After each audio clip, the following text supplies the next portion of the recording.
اس سے پہلے کی ویڈیوز میں حضرت آدم سے لے کے حضرت ابراہیم تک کا شجر نسب جو ہے وہ بیان کیا جا چکا ہے. ان ویڈیوز کے لنک ڈسکرپشن میں موجود ہے، وہاں سے آپ دیکھ سکتے ہیں. حضرت ابراہیم علیہ السلام اللہ تعالیٰ کے حکم سے اپنی بیوی حضرت ہاجرہ اور اپنے بیٹے حضرت اسماعیل کو مکے کی وادی میں جو ہے چھوڑ کے آ گئے تھے، اور وہاں پہ حضرت ہاجرہ کی سعی کے نتیجے میں آب زمزم کا پانی جاری ہوا تھا، جس کے کچھ عرصے بعد بنو جرہم وہاں پہ پانی کی تلاش کرتے ہوئے آئے اور پانی وہاں پہ دیکھ کے وہ بھی اسی جگہ آباد ہو گئے تھے. تو انہی بنو جرہم میں ہی حضرت اسماعیل نے شادی کی تھی، اور ان کی بیوی سیدہ جو ہیں وہ بنو جرہم سے تھیں.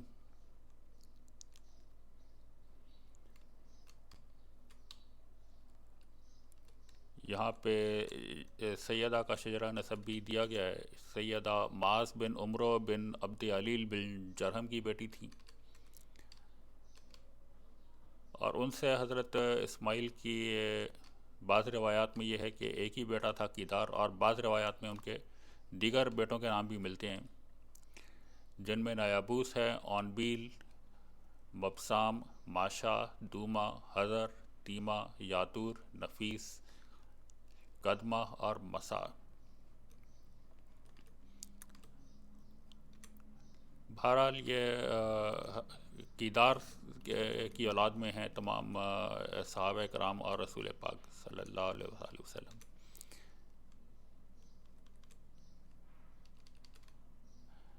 کیدار نے بھی بنو جرہم میں ہی شادی کی تھی. ان کی بیگم کا نام تھا عذرا جرہمی. اب کیدار سے لے کے عدنان تک کی جو شجرہ ہے وہ مطلب باقاعدہ طور پہ مرتب نہیں کیا گیا.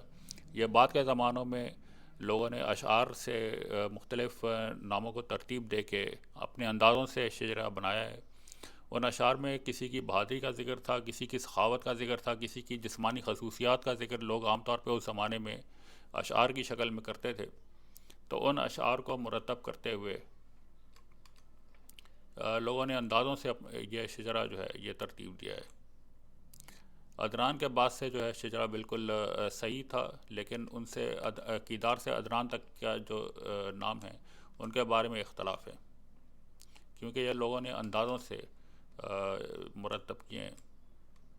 ان میں ایک جگہ 8 ناموں کا شجرہ بھی دیا گیا ہے، لیکن جو تاریخ دان ہیں وہ یہ بتاتے ہیں کہ حضرت اسماعیل سے عدنان تک کا کم از کم 2000 سال کا فاصلہ ہے، اور اس میں 8 لوگوں کا آنا ممکن نہیں، 8 پشتوں کا آنا جو ہے وہ اس میں ممکن نہیں ہے. کم از کم 40 پشتیں ہی آئی ہوں گی اس اتنے عرصے میں.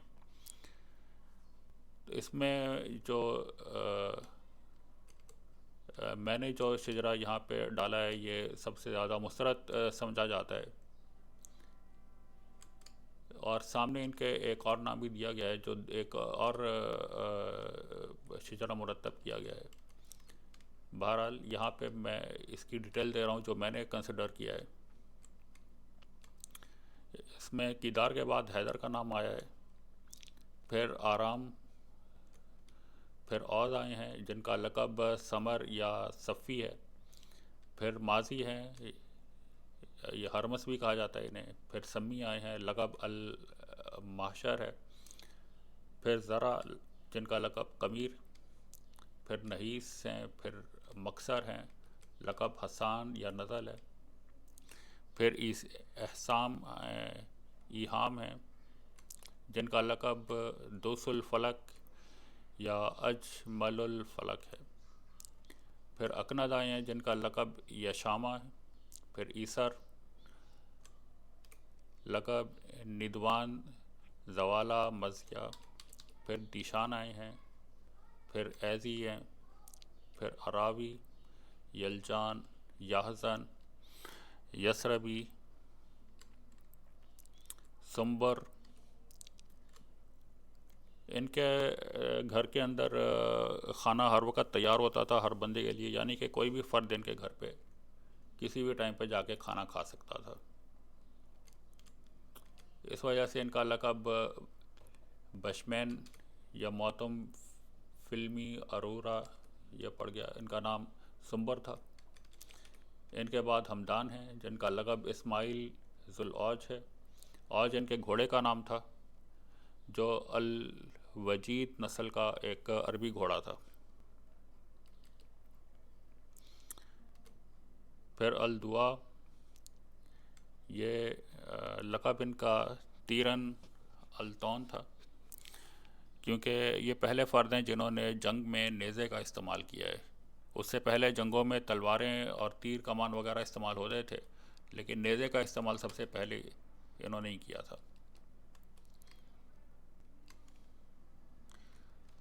پھر عبید آئے ہیں، لقب اسماعیل ذوالمتانج۔ انہوں نے مختلف سرائیں وغیرہ تعمیر کیے تھے راستوں پہ، اور وہاں پہ ان کے مطلب لنگر خانے بھی موجود تھے جہاں پہ کوئی بھی بندہ کسی بھی ٹائم پہ کھانا کھا سکتا تھا۔ ان کے بعد ابکر، لقب ابراہیم جامی الشمل، کیونکہ ان کے دور میں مکمل طور پہ امن تھا عرب میں۔ ان کے بعد ہیں ایفی، پھر ماخی، لقب الضریب، پھر نحیش آئے ہیں، جاہم، طبیخ، یدلاف، بلداس، حزہ، ناشد۔ پھر عوام آئے ہیں، یہ عوام جو ہیں ان کے دور میں بنی اسرائیل میں حضرت سلیمان کا دور چل رہا تھا، اور ان کا زمانہ 992 قبل مسیح کا ہے۔ پھر ابئی آئے ہیں، رسم رجوع جو ہے یہ انہوں نے شروع کیا تھا۔ پھر کموال آئے ہیں، رسم اشرا عرب میں انہوں نے شروع کیا ہے۔ پھر سلابہ آئے ہیں، ان کی اولاد جو ہے یہ قبیلہ سلابہ کہلاتی ہے۔ پھر ان کے بعد اوس یا نبیت، پھر سلامان، پھر ہمیسہ، پھر ادول، اور پھر عدنان ہے۔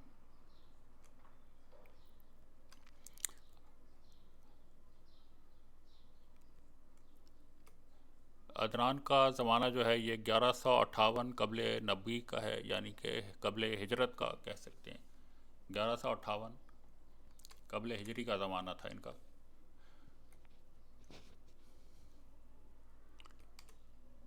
اور ان کی بیوی تھیں مہدد بنت لہم بن جلہب بن جدیس بن جاسم بن ارم۔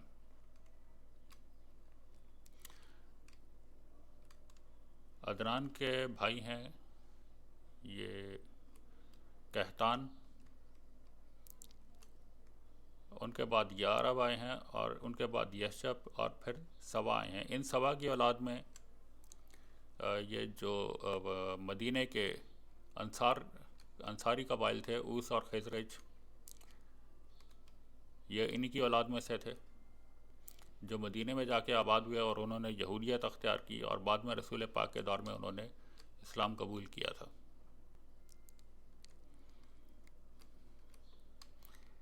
عدنان کے بعد جو ہے شجرہ بالکل صحیح جا رہا ہے، کیونکہ اس کے بعد باقاعدہ شجرہ نسب مرتب کیا گیا تھا۔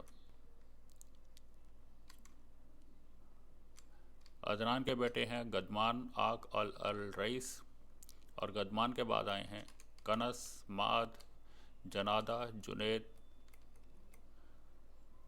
اوف، شک، حیدان، حیدہ، عبید، الرمہ، اور قداء۔ اور یہ قداء کی اولاد جو ہے یہ بنو قداء کہلاتی ہے۔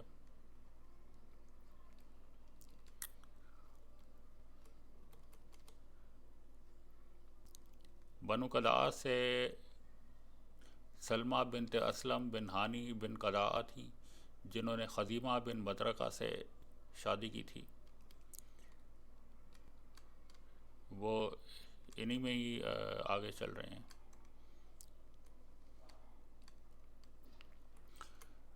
معد بن غدمان جو تھے انہوں نے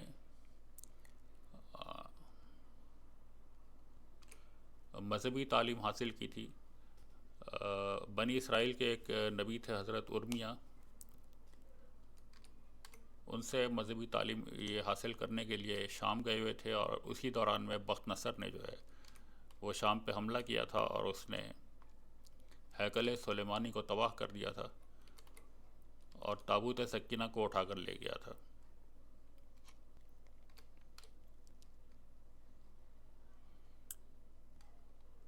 مات کے بعد ہیں نزار اور حیدہ، 2 بیٹے تھے، اور نزار کے بعد آگے اس کے 5 بیٹے ہیں، جن میں ربیہ، انمار، ربیعۃ الفرس، مظہر الحمراء اور ایاد ہیں۔ ان 5 بھائیوں کا ایک واقعہ کافی مشہور ہے، اور یہ کئی بار اخباروں میں اور رسالوں میں بھی ڈسکس کیا گیا ہے۔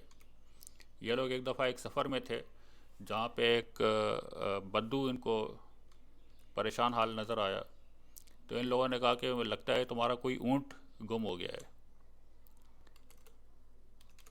تو اس وقت انمار نے یہ کہا کہ میں اب یہ بتا سکتا ہوں کہ اونٹ بھگوڑا ہے۔ ربیعۃ الفرس نے یہ کہا کہ اونٹ کی ایک ٹانگ کے اندر نقص ہے اور ایک ٹانگ سے لنگڑا کے چلتا ہے۔ مظہر الحمراء نے یہ کہا کہ وہ ایک آنکھ سے کانا ہے، یعنی ایک آنکھ سے اس کو دکھائی دیتا ہے، دوسری آنکھ سے نہیں دکھائی دیتا۔ اور ایاد نے یہ کہا کہ اس کی دم نہیں ہے اونٹ کی، جبکہ ربیہ نے یہ کہا کہ اس کے کچھ دانت جو ہیں وہ ٹوٹے ہوئے ہیں۔ اور اس کے بعد ان لوگوں نے کہا کہ بھئی ہم نے تمہارا اونٹ نہیں دیکھا۔ تو وہ کہنے لگا کہ تم نے ساری نشانیاں تو بتا دی ہیں، لیکن یہ اس سے انکار کر رہے ہو کہ اونٹ ہم نے نہیں دیکھا ہے۔ تو وہ اس علاقے کے حکمراں کے پاس چلا گیا، وہاں پہ جا کے اس نے فریاد کی کہ یہ لوگ میرے اونٹ کی صحیح نشانیاں تو بتا رہے ہیں، لیکن کہہ رہے ہیں کہ ہم نے تمہارا اونٹ نہیں دیکھا۔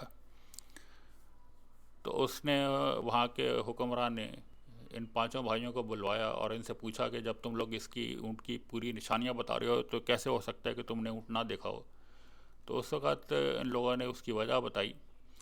ایاد نے کہا کہ میں نے یہ کہا تھا کہ اس کی دم نہیں ہے، تو اس کی وجہ یہ ہے کہ جو اس کی مینگنیاں تھیں اونٹ کی وہ بالکل ایک ہی جگہ پڑی ہوئی تھیں، اگر اس کی دم ہوتی تو وہ اپنی دم سے اس کو پھیلاتے ہوئے جاتا۔ تو اس سے اندازہ لگایا میں نے کہ اس کی اونٹ کی دم نہیں ہے۔ پھر مظہر الحمراء نے یہ کہا کہ اس نے ایک طرف کے پتے کھائے ہوئے تھے راستے میں، اور دوسری طرف کی جو پتے ہیں وہ اس نے نہیں کھائے، یعنی اس کو نظر نہیں آئے۔ تو اس سے میں نے اندازہ لگایا کہ اس کی ایک آنکھ کے اندر نقص ہے اور ایک آنکھ سے اس کو دکھائی نہیں دیتا۔ پھر ربیعۃ الفراز نے یہ کہا کہ میں نے یہ کہا تھا کہ ایک ٹانگ سے لنگڑا کے چل رہا ہے، تو اس کی وجہ یہ تھی کہ اس کی 3 ٹانگوں کی چھاپ تو زمین پہ بالکل صحیح نظر آ رہی تھی، لیکن ایک ٹانگ جو ہے وہ پوری طرح زمین پہ اس کی چھاپ نہیں پڑ رہی تھی، جس سے یہ اندازہ ہوا کہ ایک ٹانگ سے یہ لنگڑا کے چل رہا ہے۔ پھر انمار نے یہ کہا کہ میں نے یہ کہا تھا بھگوڑا ہے، اس کی رسی ٹوٹی ہوئی تھی جس سے اندازہ ہوا کہ یہ رسی توڑوا کے بھاگا ہے۔ اور ربیہ نے یہ کہا کہ اس نے جو یہ بات کہی تھی کہ اس کے دانت ٹوٹے ہوئے ہیں، تو اس کی وجہ یہ ہے کہ اس نے پتے جو ہیں وہ پوری طرح سے توڑ کے نہیں کھائے تھے، جس سے اندازہ یہ ہوا کہ اس کے دانت ٹوٹے ہوئے ہیں۔ جب ان لوگوں نے ان تمام 5 بھائیوں نے یہ نشانیاں بتائیں تو پھر انہوں نے یہ بتا دیا کہ اس رخ کی طرف اس کی جو ہیں قدموں کے نشانات جاتے ہیں۔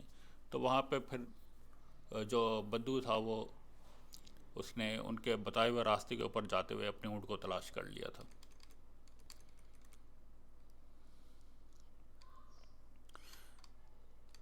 مظہر الحمراء کے 2 بیٹے ہیں، ایک الیاس ہیں، ایک اعلان۔ الیاس جو ہیں انہوں نے سب سے پہلے بیت الحرام کے اندر اونٹ کی قربانی دی تھی۔ الیاس کے پھر آگے 3 بیٹے ہیں، عمیر یا قومہ، اور دوسرے ہیں مدرکہ، اور تیسرے تھے تانجا۔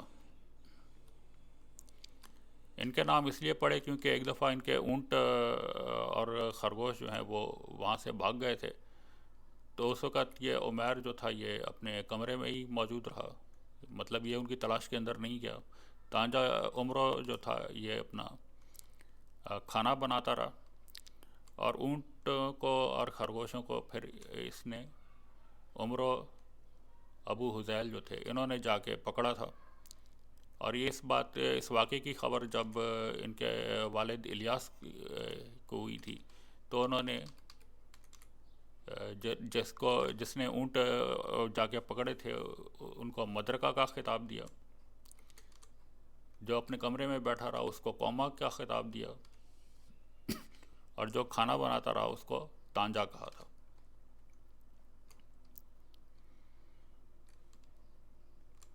تو یہ پھر اس طریقے سے ان کا نام یہ پڑ گئے تھے۔ مدرکہ کے بعد ان کے 5 بیٹے ہیں جن کے نام تاریخ میں ملتے ہیں۔ ایک معاد ہیں، قیس ہیں، خزیمہ ہیں، غالب اور ندیل یا حزیل ہیں۔ ندیل کی اولاد کے اندر معاد آئے ہیں، پھر تمیم آئے ہیں، پھر حارث آئے ہیں، اور ان کی بیٹی تھی لیلہ جو قریش کی یا فہر ان کا نام تھا، یہ ان کی بیگم تھی۔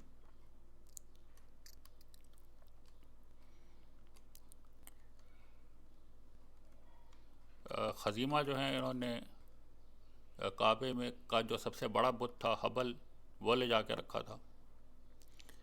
ان کی ماں تھی سلمہ بنت اسلم بن ہانی بن قداعہ، اور ان کے 4 بیٹوں کے نام ملتے ہیں۔ ایک استا ہیں، ایک کنانہ ہیں، الہون ہیں اور اسد ہیں۔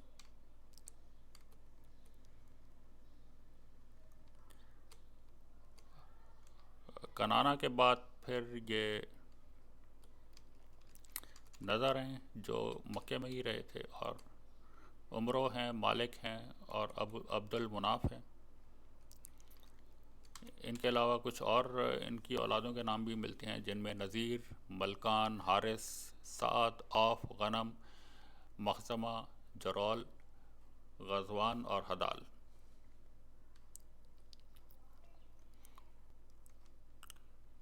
ان کے بعد آگے کی جو ڈیٹیل ہے وہ انشاءاللہ کسی اور ویڈیو کے اندر بیان کریں گے۔ یہاں تک جو ہے حضرت اسماعیل سے لے کے کنانہ تک کا شجرہ نسب بیان کیا جا چکا ہے۔ اس بارے میں اگر آپ کے پاس کوئی ایسی معلومات ہیں جو یہاں پہ نہیں دی گئی ہیں تو اس بارے میں ہمیں کمنٹ سیکشن میں آپ بتا سکتے ہیں۔ اللہ حافظ۔